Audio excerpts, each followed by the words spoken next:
ኤፍራታ ያፌትን ለማግባት ተስማማች። እጅግ በጣም ከባድ በሆነ ውሳኔ ላይ ወስናለች ማለት ነው።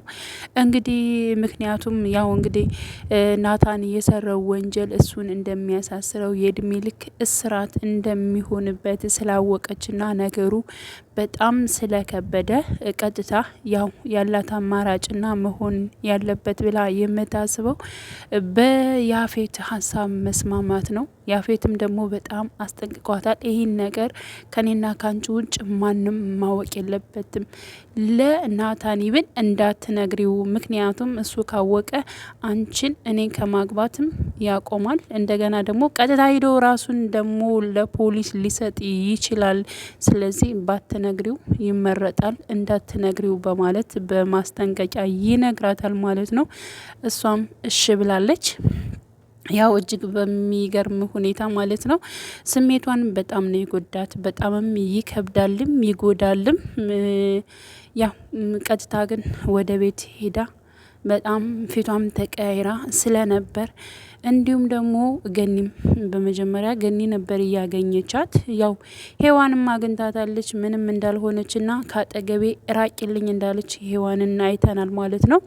ሲቀጥል እንግዲህ ገኒን በጠዋቱ በነገሯት ወይንም ደግሞ እኔ እናትነቷን ስላወቀች ነው እንደዚህ በተለየ ነገር ልቧ ተሰብሮ ያለው፣ እባክህን ናታን ሂድና አናግርልኝ በማለት እንግዲህ ናታንን ትነግረዋለች። ናታንም ሂዶ እንግዲህ ኤፍራታንን ለማናገር ሞክሮ ነበረ። እሷ ግን ውጣልኝ፣ ሂድልኝ፣ አሁን ማንንም ነገር ማውራት አልፈልግም ብላ እንትን ብለዋለች ማለት ነው። እንግዲህ በሚገርም ሁኔታ እውነት ለመናገር ስሜቱ በሷ ቦታ ሆናችሁ ስትረዱት እጅግ በጣም ከባድ ነው። ያው ያፌትም ያደረገው ነገር ቀላል አይደለም። ነገሮችን እንዴት አስቦ እንዴት አድርጎ ወደዚህ ነገር እንዳመጣው ከባድ ነው ማለት ነው። ያው ዝም ሲል ነገሮቹ በቃ ያፌት ስራ ዝም ስላለ ነገሮቹ ጨረስነ።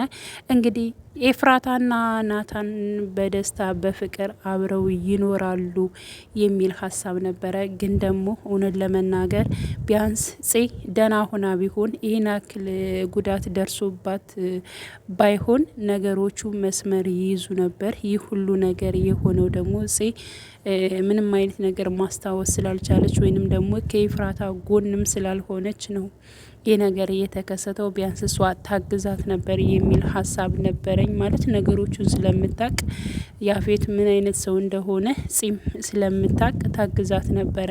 አሁን ግን ጺ የዋሰች ደግሞ ወደ ሌላ ነገር ከኤፍራታ ጋር እንትን ብላለች ማለት ነው።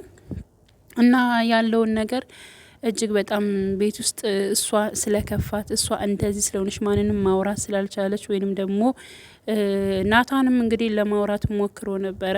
ሲያወራት ግን ምንም አይነት ነገር እንዳልሆነችና ካጠገቤ እራቅልኝ፣ አልፈልግም፣ ዝም በለኝ በማለት በተለየ ቁጣ ናታንን ተናግረዋለች ማለት ነው። እሷም ደግሞ በቃ እንደዚህ መሆን አለበት፣ መጨከን አለብኝ፣ እንደዚህ ጨክኜ ወይንም ደግሞ ሁሉን ነገር ችዬ እንዲሆን ከሱ እንድርቅ ፈጣሪ አንተ ወርዳኝ ብላ ሰቅሰቅ ብላ በጣም አልቅሳለች ማለት ነው። ሲቀጥል እንግዲህ ማታ ላይ ደግሞ ያው ጺና ናታንን ለማውራት ሞክረው ነበረ። ናታንም ስሜታዊ ሆኖና ነገሮችን ሳያስታውል የነ ጺ ቤት በሷ ምክንያት ወይንም ደግሞ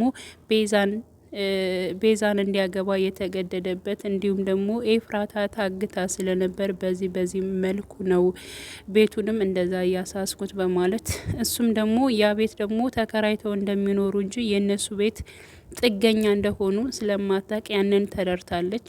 በዛ መልኩ እሱን ስለተረዳች ደግሞ ቀጥታ ወደ ኤፍራታ ጋር ሄዳ ጮኻባታለች። አንቺ ምን አይነት ሴት ነሽ በማለት በጣም በክፉ ነገር ተናግራታለች። ምክንያቱም መጀመሪያ በተረዳችው ቤዛ የምትለው ግን ትክክል ነች፣ ስለዚህ በጣም አስመሳይ ነች፣ ስለዚህ የእኛን ንብረት ሁሉ ላንቺ ብሎ ነው እንደዚያ ያደረገው እና በጣም መጥፎ ሴት ነች ብላ እንግዲህ በድጋሚ ከቁስል ላይ ቁስል ደግሞ ጽ በጣም ኤፍራታን ጎርታታለች ማለት ነው። እና ነገሮቹ ሁሉ ከኤፍራታ ጋር የሆነ ነው። ግን ደግሞ ናታን ደግሞ በዚህ ውስጥ ሆኖ የሆነ ነገርማ ሆናለች፣ ሰሞኑን የምትሄድበትና የት እንደምትሄድ እንኳን አትነግረኝም። ስለዚህ የሆነ ነገር ብትሆን ነው እንደዚህ የሆነችው። የኔ ጨረቃ በምንም ታምር እንደዚህ አይነት ጸባይ አሳይታኝ አታቅም። ግን ደግሞ እኛ ማናቀው ለሷ ከባድ የሆነ ነገር አጋጥሟታል በማለት እሱ ተረድቷታል። በዚያ ላይ ደግሞ እንግዲህ ገኒ ደግሞ ያው የእሷን እናትነት ስላወቀች ሊሆን ይችላል በሚል ሀሳብ በጣም በድንጋጤና ስለ ልጇም እንዲሁም ስለ ኤፍራታ ፈጣሪ ሆይ ከዚህ በኋላ የእሷን ፈተና አታብዘው እባክህን ይበቃታል እያለች በጣም ስትማጸንላት ነበር ማለት ነው። እና ያለው ነገር በጣም ነው እንትን እያለ የመጣው ማለት ነው። ይህንም ደግሞ የአፌት ስራ ነው።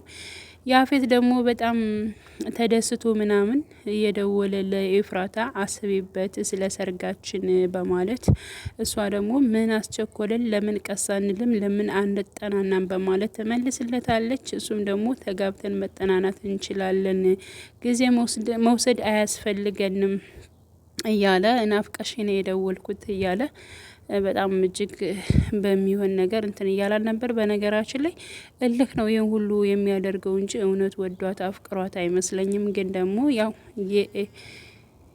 የናታን የሆነ ነገር እንግዲህ እሱ ማጥፋትና የሆነ ነገር መቀማት ስለሚወድ ነው ማለት ነው። የናታን ስቃይ ነው እንትን ማለት የሚፈልገው። ለዚያ ይመስለኛል ነገሮችን እንደዚህ የሚያደርገውና ያፌት በጣም ብቻ ግን ከባድ የሆኑ ነገሮችን እያደረገ ነው ያለው። የኤፍራታ ስቃይና የናታን ስቃይ ቢበቃ እጅግ መልካም ነው። ደግሞ አስታውሽ፣ ነቃ በይ እስኪ ቢያንስ ብታስታውሽ ምን አለበት አንቺ ማለት ነው። እና ውድ ተመልካቾቼ ይሄንን ይመስል ነበር። በያላችሁበት ሰላማችሁ ይብዛል።